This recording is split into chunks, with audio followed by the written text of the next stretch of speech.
Assalamualaikum warahmatullahi wabarakatuh. Alhamdulillahirabbil alamin wassalatu wassalam ala nabiyina Muhammad sallallahu alaihi wasallam. Rabbi shrah li sadri wa yassir li amri wahlul 'uqdatam min lisani yafqahu qawli. Fil liqa'ir rabi', pada pertemuan keempat kita akan belajar tentang al-qawaidul lughawiyah. Kita akan belajar kaidah-kaidah bahasa Arab. Dalam pertemuan kali ini, fi hadzal liqa' sanata'allamu an beberapa hal. Yang pertama, al-kalimah. Yang kedua, taqsimul fi'li ila sahihil akhir wa mu'tal akhir. Bahasan yang ketiga, ta'rifus sarfi dan atau at-tasrif. Apa itu al-kalimah? Kita masuk ke bahasan yang pertama, al-kalimah. Dalam bahasa kita, bahasa Indonesia, al-kalimah biasa disebut sebagai kata. Dalam bahasa Indonesia, kata ada banyak jenisnya kan? Ya betul, ada kata benda, ada kata sifat, ada kata kerja, ada kata konjungsi, ada kata sambung, dan lain sebagainya. Akan tetapi dalam bahasa Arab, al-kalimah, kata, hanya dibagi menjadi tiga saja.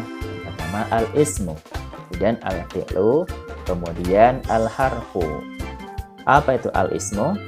Kata yang maknanya tidak menunjukkan waktu. Contohnya, qamarun, al-qamaru, Fatimah, hum. Qamarun, bulan ya, yang ada di atas tuh, sering kita lihat pada malam hari. Coba kita aplikasikan dengan menggunakan kalimat tanya yang menunjukkan waktu. Misalkan, kapan bulan? Nyambung tidak ya? Nyambung kan? Kapan mereka? Kalau ada yang ngomong gitu, kapan mereka? Nyambung nggak? Nyambung kan? Nah, ketika kita ingin mencari isim dalam Al-Quran, kita perlu tahu tanda-tandanya terlebih dahulu. Salah satu dari tanda-tanda isim yang pertama, tanwin. Qamarun diakhiri dengan tanwin. Tanda yang kedua, atau kita melihat dalam satu kata ada al-qamaru, al-kitabu, al-kursiyu, dan lain sebagainya. Tapi perlu dicatat ya teman-teman, antara tanwin dan al tidak boleh kita taruh dalam satu kata yang sama. Contoh ya, kayak al-qamarun, nggak boleh seperti itu, karena kita harus memilih salah satu dari al atau tanwin yang kita jadikan sebagai ciri-ciri dari isim, atau kita kalau ingin membaca tulisan Arab yang tidak ada harokatnya. Yang ketiga, kadang juga isim berupa nama orang, nama negara, nama kota. Dan yang selanjutnya, semua kata gade orang termasuk isim. Ada lagi juga semua kata tunjuk seperti dzalika, tilka, hada, hadhihi, itu juga isim. Mari kita masuk ke jenis kedua, al-fi'lu. Kata yang maknanya menunjukkan waktu. Contoh ini, nasoro telah menolong, yansuru sedang menolong, unsur tolonglah. Kita coba aplikasikan dalam sebuah pertanyaan yang menunjukkan waktu. Kapan menolong? Kapan dia menolong? Sekarang, kemarin, baru saja. Bisa diaplikasikan, yaitu salah satu ciri bahwa dia termasuk dari fi'il, kata yang menunjukkan waktu. Kemudian jenis yang ketiga, al-harfu. Ada fi, ila, dan summa.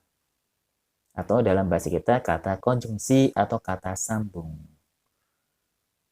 Nah, kita masuk ke fi'il. Dalam pelajaran hari ini kita akan fokus ke pembagian fi'il ya. Fi'il dalam kategori secara umum hanya 3 saja. Ada fi'lul madhi, ada fi'lul mudhari', ada fi'lul amri. Fi'il madhi, kata kerja lampau, contohnya nasoro telah menolong. Al-fi'lul mudhari kata kerja sekarang, contohnya yansuru sedang menolong. Fi'lul amri kata kerja perintah, contohnya unsur. Nah, dari kata dasar nasoro bisa menjadi yansuru, bisa juga ke bentuk yang ketiga unsur. Nah, dalam pertemuan kali ini kita hanya fokus membahas tentang al-fi'lus sahihul akhir. Sebenarnya dari ketiga jenis fi'il tadi, fi'il madhi, fi'il mudhari, dan fi'il amar, bisa dibagi menjadi dua kategori bila dilihat dari susunan huruf terakhirnya. Huruf terakhir dari fi'il tersebut berupa huruf apa? Itu ada dua jenis. Pertama, al-fi'lus sahihul akhir. Yang kedua, al-fi'lul mu'tal akhir. Apa itu?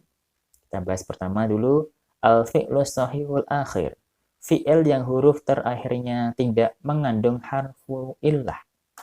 Atau dalam bahasa Arab, huwa malam yakun akhiruhu harfan min ahrufin illa as-salasah. Al-fi'lul mu'tal akhir. Apa itu? Fi'il yang huruf terakhirnya mengandung harfu illah. Atau dalam bahasa Arab, huwa ma yakunu akhiruhu harfan min ahrufil illah as-salasah. Dari tadi kita bicarakan harfu illah. Apa itu harfu illah?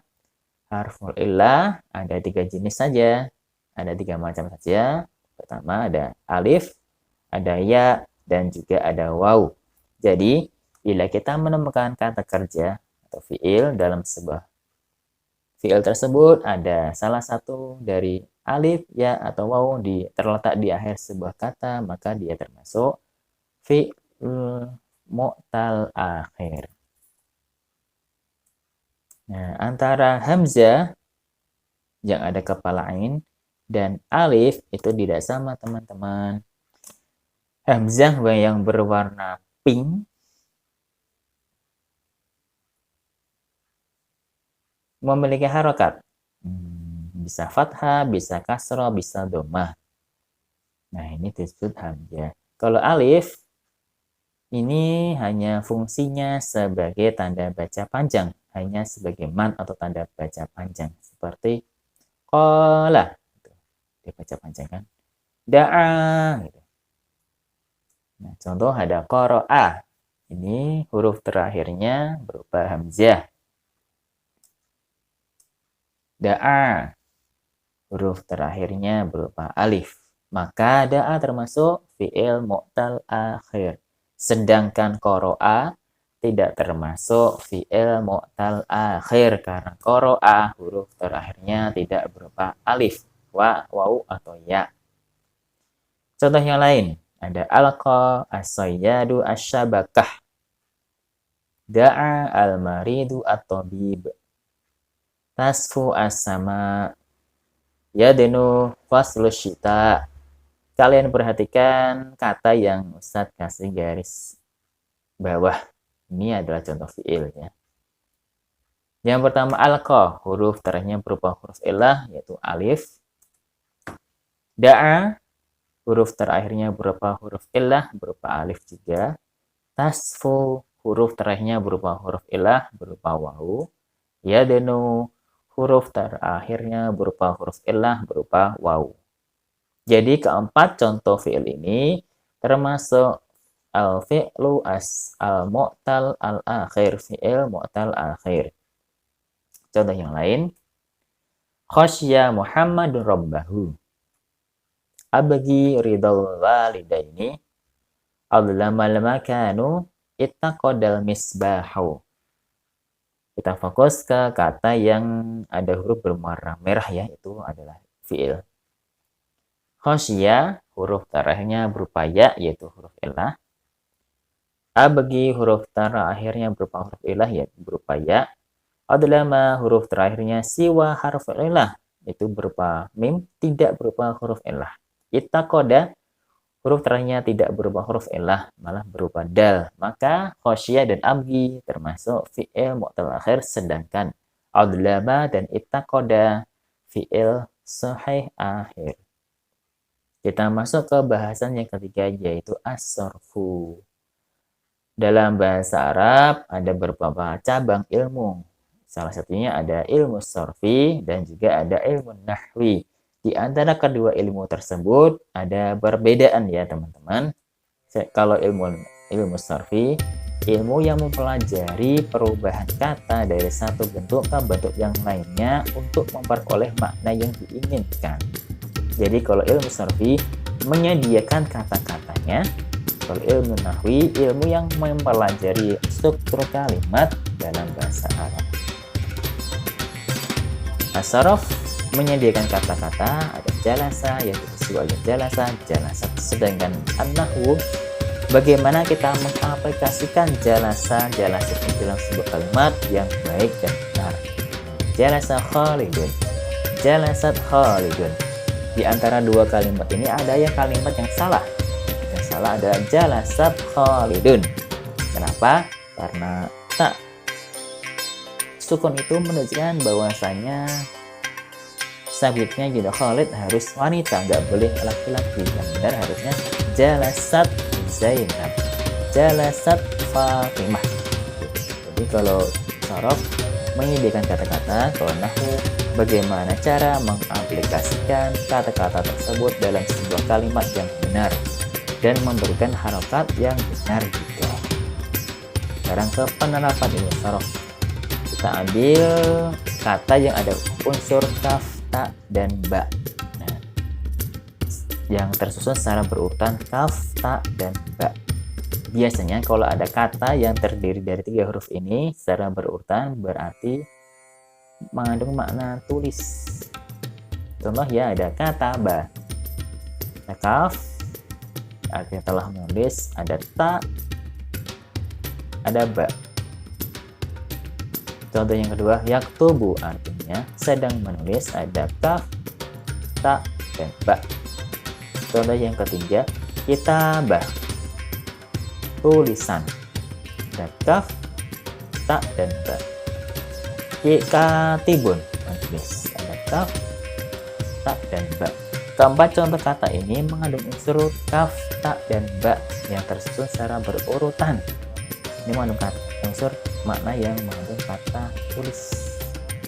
Nah, dalam ilmu saraf ada beberapa istilah dasar yang wajib dan harus kita ketahui. Ada wazan, ada mauzun, ada tasrif. Nah, ketiga istilah ini dapat kalian pelajari baca dalam lampiran materi yang akan kami sertakan dalam LMS. Sekian untuk pertemuan kali ini. Assalamualaikum warahmatullahi wabarakatuh.